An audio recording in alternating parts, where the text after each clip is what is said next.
ஜீவ வார்த்தையில் வேரூன்றுவோம். திட நம்பிக்கைக்கான யோசனைகள் என்ற தலைப்பில் நீதிமொழிகள் 14ஆம் அதிகாரம் 26ஆம் வசனத்தை பார்ப்போம். கர்த்தருக்கு பயப்படுகிறவனுக்கு திட நம்பிக்கை உண்டு. கர்த்தருக்கு பயப்படுகிற பயம் ஞானத்தை போதிக்கும். இந்த ஞானம்தான் நாம் உலகத்தை பார்க்கின்ற கண்ணோட்டத்தை நமக்கு மாற்றுகிறது. அதாவது தேவனுடைய ஞானம் நமக்கு கொடுக்கப்படும் பொழுது நாம் தேவன் பார்க்கின்ற விதமாய் அவருடைய கண்ணோட்டத்திலே இந்த உலகத்தையும் மனிதர்களையும் சூழ்நிலைகளையும் பார்ப்பதற்கு உதவுகின்றது.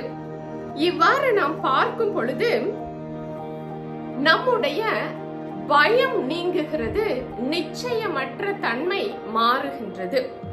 தேவனுடைய ஞானம் கொடுக்கப்படும் பொழுது எல்லாவற்றிலும் எல்லா சூழ்நிலைகளிலும் நமக்கு மன உறுதி கிடைக்கிறது.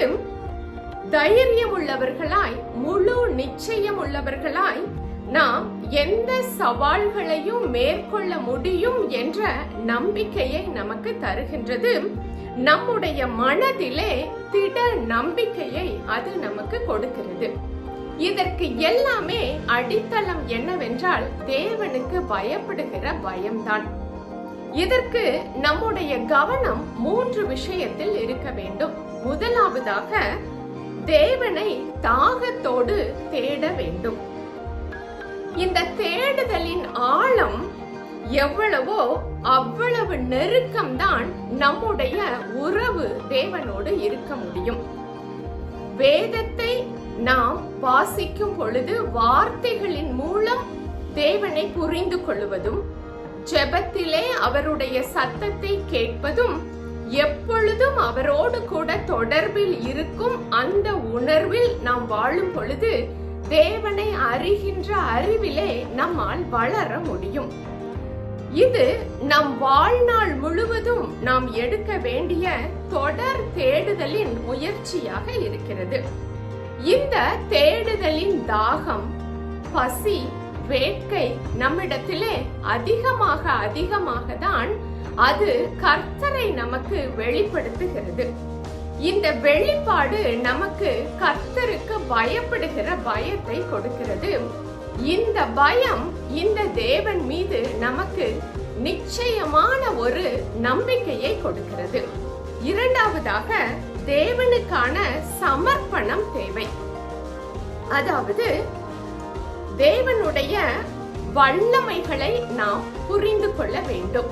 இதற்கு அடிப்படையாக நாம் புரிந்து கொள்ள வேண்டிய விஷயம், இந்த தேவன் மகா பெரியவர் என்றும் அவருடைய வல்லமைகள் மிகவும் பெரியவைகள், அது அளந்து பார்க்க முடியாதவைகள் என்பதை நாம் புரிந்து கொள்ளும் பொழுது நம்முடைய வாழ்வின் ஒவ்வொரு அசைவும் ஒவ்வொரு நகர்வும் அவருடைய கிருபையினால் மாத்திரமே நடைபெறுகிறது என்பதை நாம் உணரும் பொழுது அவரிடத்திலே முழுமையாக நம்மை நாம் சமர்ப்பணம் செய்து விடுவோம். இவ்வாறு நாம் சமர்ப்பணம் செய்யும் பொழுது நம்முடைய எல்லாவற்றையும் இந்த தேவன் பார்த்து கொள்வார் என்ற திட நம்பிக்கை அவர் மீது நமக்கு வந்து விடுகிறது. மூன்றாவதாக தேவனுக்கு கீழ்ப்படிவது. இந்த கீழ்ப்படிதல் என்பது தேவன் மீது நாம் வைத்திருக்கிற நம்முடைய நேசத்தை குறிக்கிறது. நாம் எந்த அளவுக்கு தேவனை நேசிக்கிறோம் என்பதை நம்முடைய கீழ்ப்படிதல் காட்டுகிறது. தேவனுடைய வார்த்தைகளை அப்படியே கேட்டு அவர் சொல்லுவதற்கு நாம் அப்படியே கீழ்ப்படிய வேண்டும் என்பதை தான் தேவன் விரும்புகிறார். நாம் தேவனுக்காக பிரித்தெடுக்கப்பட்டவர்களாய், பிரத்யேகமாக அவருக்காக எல்லாவற்றையும் உடனே செய்கிறவர்களாக நம்முடைய கீழ்ப்படிதல் இருக்கும் பொழுது அவர் நம்மை சரியான பாதையில் நடத்துவார் என்று நம்முடைய மனதிலே திட நம்பிக்கை வருகிறது. தேவன் மீது தாகத்தோடு தேடல் உண்டாகும் போது, அவரிடத்தில் முழுமையாக நம்மை சமர்ப்பணம் செய்யும் பொழுது, தேவனுக்கு நாம் முழுமையாக கீழ்ப்படியும் பொழுது நம்முடைய மனதிலே தேவன் எல்லாவற்றையும் பார்த்து கொள்வார் என்ற திட நம்பிக்கை கொடுக்கப்படுகிறது. இந்த இந்த பயம், தேவனுக்கு பயப்படுகிற பயம் நமக்கு வரும் பொழுது நம்முடைய மனது திட நம்பிக்கையோடு அவரை சார்ந்து வாழ கற்றுக்கொள்ளுகிறது. இந்த கிருபையை கர்த்தர் நம் ஒவ்வொருவருக்கும் தருவாராக. ஆமென்.